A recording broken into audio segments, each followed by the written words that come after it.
Hello students, আমি Nitish sir জ্ঞানজ্যোতি coaching সেন্টারের পক্ষ থেকে তোমাদের প্রত্যেককে জানাই আরো একবার স্বাগত। তো স্টুডেন্টস, আজকে আমি যে বিষয়টি নিয়ে তোমাদের সঙ্গে আলোচনা করব ভীষণ গুরুত্বপূর্ণ। যারা 6 সেমিস্টারের বিভিন্ন কলেজগুলোতে নর্থ বেঙ্গল ইউনিভার্সিটি আন্ডারে পড়ছো তাদের জন্য ভীষণ গুরুত্বপূর্ণ আজকের এই ক্লাস, যেখানে আমি আলোচনা করব নেভাল মিউটিনি অর্থাৎ নৌ বিদ্রোহ, তার কারণ, গুরুত্ব, ব্যর্থতার কারণ এবং ফলাফল সম্পর্কে বিস্তারিত আলোচনা করব। ক্লাসটি শুরু করার পূর্বে তোমাদেরকে বলে রাখি, যারা এখনো আমাদের চ্যানেলটিকে সাবস্ক্রাইব করোনি তারা অবশ্যই চ্যানেলটিকে সাবস্ক্রাইব করে পাশে থাকা বেল আইকন অল প্রেস করে দাও, যাতে নেক্সট টাইম থেকে কোনো ভিডিও আপলোড করলে তার নোটিফিকেশন তুমি সবার আগে পেতে পারো।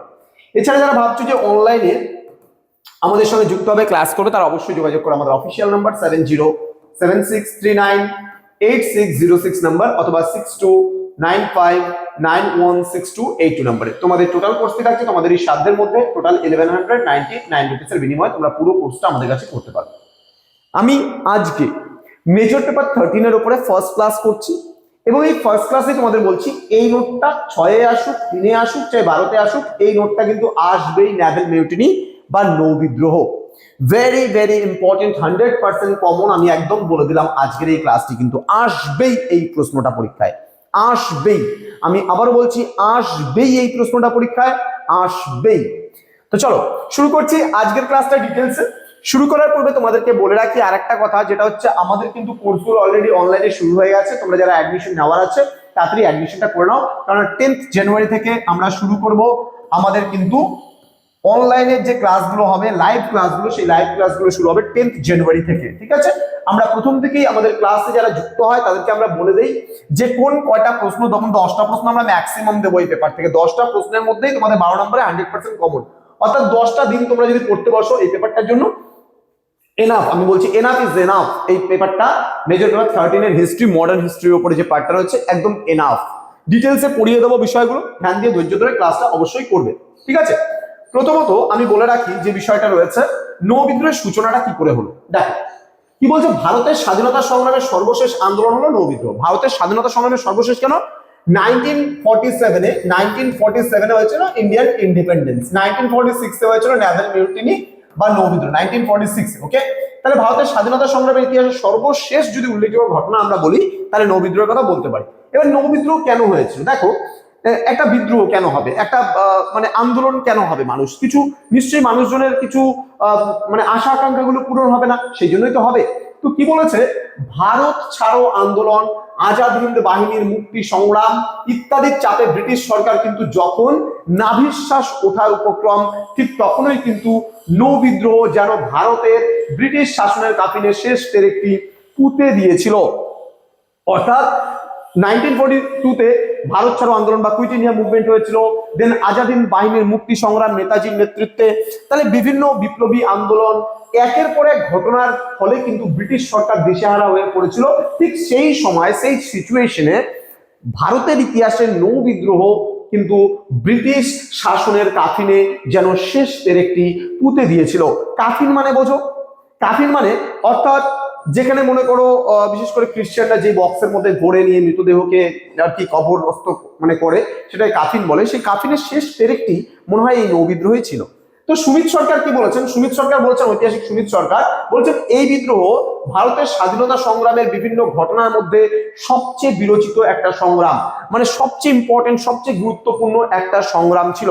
তার কারণ 1946 এর নৌ বিদ্রোহের পরে কিন্তু ইন্ডিয়ান ইন্ডিপেন্ডেন্স অর্থাৎ স্বাধীনতা, এর পরে কিন্তু অর্থাৎ 1946 সালে নৌ বিদ্রোহের পরে কিন্তু আর কোনো স্বাধীনতা সংগ্রাম বা আন্দোলন কিন্তু হয়নি। নেক্সট চলে আসবো নেক্সট পয়েন্টে, নৌ বিদ্রোহের কারণগুলো কি কি ছিল। আমি একে একে বিভিন্ন কারণগুলো আলোচনা করবো একদম সংক্ষিপ্ত আকারে। নৌ বিদ্রোহের বিভিন্ন কারণ এবং পটভূমিগুলো কি ছিল। বলছে নৌ বিদ্রোহের বিভিন্ন কারণগুলির মধ্যে আমরা যদি দেখি, সবার প্রথমে বলবো বেতন বৈষম্যের কথা। দেখো, আমরা যদি বলি নৌবাহিনী, যে ভারতে সেই সময় যে নৌবাহিনী ছিল ব্রিটিশরা কন্ট্রোল করতো, সেই নৌবাহিনীতে দুই ধরনের সৈনিক বা সিপাহীরা কিন্তু ছিল, এক ভারতীয় আর এক ছিল ব্রিটিশার্স বা শ্বেতাঙ্গ সরকারের আর কি। তো কি বলছে, ভারতীয় নৌবাহিনীতে প্রবল বর্ণ বৈষম্য ছিল। বর্ণ বৈষম্য কাকে বলে? যে বর্ণ বৈষম্য বলতে যে বিভেদ, একটা বিভেদ, অর্থাৎ ভারতীয় এবং যারা ভারতীয় রয়েছে তাদের মধ্যে একটা বিভেদ, এবং যারা খ্রিস্টান রয়েছে, খ্রিস্টান বলছি কেন, ইংরেজ রয়েছে তাদের মধ্যে, ইংরেজ এবং ভারতীয়দের মধ্যে এই যে একটা বিভেদ রয়ে গেছে, বিবাদ রয়ে গেছে, অর্থাৎ এই যে প্রবল বর্ণ বৈষম্য, এই কারণে কিন্তু আমরা দেখতে পারি যে নৌ বিদ্রোহ হয়েছিল। যে সমপরিমাণ কাজ করার পরেও দেখা যেত শ্বেতাঙ্গরা আমাদের ভারতীয় কৃষ্ণাঙ্গদের তুলনায় অনেক বেশি বেতন পেত। তাহলে সমপরিমাণ কাজ করার পরেও আমি বেতন বেশি পাচ্ছি, তুমি বেতন কম পাচ্ছ, তুমি কি সেটা সহ্য করবে? তুমি কখনোই সেটা সহ্য করবে না। তাহলে একটা সময় পরে তুমি কি ভায়োলেট হয়ে যাবে, বিদ্রোহের পথে পা বাড়াবে। ঠিক সেই ঘটনাটাই ঘটেছিল কিন্তু এই নৌবিদ্রোহের ক্ষেত্রে। তো বলছে বেতন ও অন্যান্য সুযোগ সুবিধার ক্ষেত্রে এই বৈষম্যের বিরুদ্ধে প্রতিবাদ করেও কিন্তু ভারতীয় নৌনাবিকরা ইংরেজদের মতো কিন্তু বেতন পাননি, যার জন্য তারা বিদ্রোহের পথে পা বাড়িয়েছিল। দেন বর্ণ বৈষম্যের কথা আমরা বলতে পারি। বর্ণ বৈষম্য বলতে যে ভারতীয় এবং ইংরেজদের মধ্যে প্রবল বিরোধিতা কিন্তু ছিল। কি বলছে, ভারতীয় নাবিকরা ইংরেজ ও শ্বেতাঙ্গ অফিসারদের দ্বারা সর্বদাই লাঞ্ছিত হতেন। লাঞ্ছিত কি, ওরা একমাত্র ব্রিটিশার্স হওয়ার তাগিদে তারা সমস্ত সুযোগ সুবিধা ভোগ করতো, কিন্তু ভারতীয় নাবিকরা কিন্তু সেইভাবে সুযোগ সুবিধাগুলো পেত না, তাদেরকে নানান রকমের বঞ্চনার শিকার হতে হতো। তো কি বলছে যে জাতি ও বর্ণগত কারণে তারা এই লাঞ্ছনার কিন্তু শিকার হতেন, একমাত্র ভারতীয় হওয়ার অপরাধে তাদের সঙ্গে এরকম আচরণ করা হতো। দেন বলছে নিম্নমানের খাদ্য দেওয়া। এবার ভারতীয় নৌসেনারা ইউরোপীয়দের তুলনায় নিম্নমানের ও অল্প পরিমাণে খাবার কিন্তু পেতেন। এবার একই পোস্টে কাজ করছে, একই সেনাবাহিনীতে নৌবাহিনীতে প্রত্যেকে রয়েছে নৌনাবিকরা, কিন্তু তারপরেও ভারতীয়দের খারাপ খাবার দাবার দেওয়া হচ্ছে, ইংরেজদেরকে ভালো খাবার দাবার দেওয়া হচ্ছে, এটা কিন্তু ভারতীয়রা সহ্য করতে পারেনি ভারতীয় নাবিকরা, যার জন্য তারা বিদ্রোহের পথে পা বাড়িয়েছিল। দেন পদোন্নতির অভাব। পদোন্নতি মানে প্রমোশন না হওয়া। যেমন মনে করো আমি ভালো কাজ করার পরেও দেখা যাচ্ছে আমার কোনো প্রমোশন হচ্ছে না, তাহলে সবাই কি চায় যে আমি ভালো কাজ দেখাবো, ভালো কাজ করবো, তারপরে আমার প্রমোশন হবে। তাহলে ভারতীয় কিন্তু নাবিকদের কিন্তু কোনো প্রমোশন হতো না, শ্বেতাঙ্গ বা ব্রিটিশার্স যারা ছিল তাদের কিন্তু প্রমোশন হতো, যার জন্য দেখা যায় যে এই ভারতীয় নাবিকরা কিন্তু এই পদোন্নতির জন্য অনেক অ্যাপ্লাই করে, এবং তারপরে কিন্তু তারা আর সেই পদোন্নতি না হওয়ার কারণে তারা কিন্তু বিদ্রোহের পথে পা বাড়ায়। তো যোগ্যতা থাকা সত্ত্বেও ভারতীয় নৌসেনার পদোন্নতির সুযোগ থেকে কিন্তু বঞ্চিত করা হতো। দেন বলছে বিপজ্জনক কেন্দ্রে নিয়োগ। এবার দেখা যাচ্ছে যে ভারত মহাসাগরে কাজ করা বেশি ইজি, হ্যাঁ, দেখা যাচ্ছে অন্য কোনো জায়গায় কাজ করাটা খুব টাফ বা ডিফিকাল্ট হয়ে যাচ্ছে। এবার ঠিক সেই কারণে দেখা যাচ্ছে যে অনিচ্ছা সত্ত্বেও ভারতীয় নৌসেনাদের কিন্তু বিপজ্জনক অঞ্চলে কিন্তু নিয়োগ করা হতো, যা তারা কিন্তু মোটেও কিন্তু মেনে নিতে পারতো না। ঠিক আছে, চলে আসবো নেক্সট পয়েন্টে। আরো কিছু পয়েন্টস রয়েছে এখানে। কি বলেছে, সেনা ছাঁটাই। এবার দ্বিতীয় বিশ্বযুদ্ধের সময় প্রচুর নৌসেনা নিয়োগ করা হয়েছিল, কিন্তু যুদ্ধ শেষে কিন্তু তাদের বিনা কারণে কিন্তু বরখাস্ত করা হয়েছিল, সেটাও তারা মেনে নিতে পারেনি। অর্থাৎ এখন আমার সরকারের প্রয়োজন রয়েছে, সরকার আমাকে সেনাবাহিনীতে রাখলো, কিন্তু যখন সরকারের প্রয়োজন পড়ছে না, যুদ্ধ নেই, তখন সরকার যদি আমাকে ছাঁটাই করে দেয়, তাহলে আমি কখনোই কি মানে নাবিক হিসেবে যুক্ত হতে চাইবো? আমি কিন্তু ডিফেন্সে যুক্ত হতে চাইবো? আমি কিন্তু ডিফেন্সে যুক্ত হতে চাইবো না, তাই না? তারপরে নেক্সট বলছে বিশ্ব পরিস্থিতির জ্ঞান। বলছে দ্বিতীয় বিশ্বযুদ্ধের সময় ভারতীয় নৌসেনারা বিশ্ব পরিস্থিতি সম্পর্কে জ্ঞান লাভ করে বা জ্ঞান অর্জন করে, ফলে ব্রিটিশ শাসনের বিরুদ্ধে তাদেরও কিন্তু ক্ষোভ কি হয়েছিল, জন্মাতে শুরু করেছিল। ঠিক আছে, নেক্সট বলছে অভ্যন্তরীণ ঘটনাবলীর কথা বলতে পারি। দেশের অভ্যন্তরে ভারত ছাড়ো আন্দোলন, ছাত্র আন্দোলন, পুলিশ ও বিমান বাহিনীর ধর্মঘট ইত্যাদি ঘটনা কিন্তু নাবিকদের গভীরভাবে প্রভাবিত করেছিল। নেক্সট বলছে আজাদ হিন্দ সেনার বিচার। আজাদ হিন্দ সেনার বিচার কি বলছে, সুভাষচন্দ্র বসুর নেতৃত্বে আজাদ হিন্দ বাহিনীর সংগ্রাম ও ভারতীয় নৌসেনাদের খুবই অনুপ্রাণিত করে। এই পরিস্থিতিতে পরাজিত সেনাদের বিচার শুরু হলে দেশের জনগণের সঙ্গে কিন্তু তারাও কিন্তু ক্ষোভে ফেটে পড়ে। তো এই সমস্ত কারণে 1946 সালে ফেব্রুয়ারি মাসে ভারতীয় নৌসেনারা বিদ্রোহ ঘোষণা করেছিল, যা নৌবিদ্রোহ নামে পরিচিত। তলোয়ার নামক যুদ্ধ যে হয়েছিল রয়্যাল ইন্ডিয়ান নেভি। হ্যাঁ, চলো নেক্সট পয়েন্টটা একটু জেনে নেবো আমরা, বিদ্রোহের প্রসার। এবার বিদ্রোহ কোথায় কোথায় ছড়িয়ে গিয়েছিল সেগুলো একটু দেখে নেবো। কি বলছে, বোম্বাইয়ের তলোয়ার নামক যুদ্ধ জাহাজে প্রথম নৌবিদ্রোহ শুরু হয়েছিল, ক্রমে সেটি আরো 22টি জাহাজে ছড়িয়ে পড়ে। এই বিদ্রোহ দ্রুত করাচি, কলকাতা, মাদ্রাজ, কোচিন, জামনগর, চট্টগ্রাম, বিশাখাপত্তনম, আন্দামান প্রভৃতি স্থানে কিন্তু ছড়িয়ে পড়েছিল। বিদ্রোহ পরিচালনার জন্য কিন্তু কেন্দ্রীয় ধর্মঘট কমিটি গঠন করা হয়েছিল। দেশের ছাত্র সমাজ এবং সাধারণ মানুষ কিন্তু বিদ্রোহীদের সমর্থন করেছিল এবং ধর্মঘটে সামিল হয়েছিল। বিভিন্ন সংঘর্ষে প্রায় 300 লোক কিন্তু এই সময় নিহত হয়েছিল এবং 2000 মানুষ কিন্তু এই সময় আহত হয়েছিল। তাহলে এইভাবে কিন্তু বিদ্রোহের প্রসারটাও কিন্তু আমরা লক্ষ্য করতে পারি যে বিভিন্ন জায়গাকে কেন্দ্র করে এই বিদ্রোহ কিন্তু দিনের পর দিন ছড়িয়ে পড়েছিল। ঠিক আছে, চলে আসবো আমরা নেক্সট পয়েন্টে। নেক্সট পয়েন্টটা বলছে ব্যর্থতার কারণ। কেন এই নৌবিদ্রোহ ব্যর্থ হলো? প্রথমত বলছে জাতীয় নেতাদের বিরোধিতা। প্রথম পয়েন্ট যেটা আছে, জাতীয় নেতাদের বিরোধিতা বলতে আমাদের মানে কেন্দ্রীয় যে সেই সময় নেতৃত্ব যারা ছিল তারা কিন্তু বিরোধিতা করেছিল। কংগ্রেসের অনেক নেতাই কিন্তু এই বিদ্রোহকে সমর্থন করেনি, যেমন নেহেরু, সর্দার বল্লভভাই প্যাটেল, গান্ধীজি প্রমুখ নেতারা বিদ্রোহীদের সমালোচনা করতে শুরু করেছিল। সম্ভবত তারা জাতীয় আন্দোলনের কিন্তু নেতৃত্ব হাতছাড়া হওয়ার ভয় পাচ্ছিলেন, যে যদি আমাদের এই কেন্দ্রীয় যে আমাদের লিডারশিপ আছে, সেন্ট্রাল লিডারশিপ, সেই লিডারশিপ যদি আমাদের কাছ থেকে চলে যায় তাহলে কিন্তু আমরা নেতৃত্ব করতে পারবো না। সেই কারণে তারা ভয় পাওয়ার কারণে ব্রিটিশ সরকারে কিন্তু তারা ওই যে বলে না তলোয়ার চাটা, সেই তলোয়ার চেটেছিল সেই সময়। ঠিক আছে, নেক্সট বিমান হানার ভয়।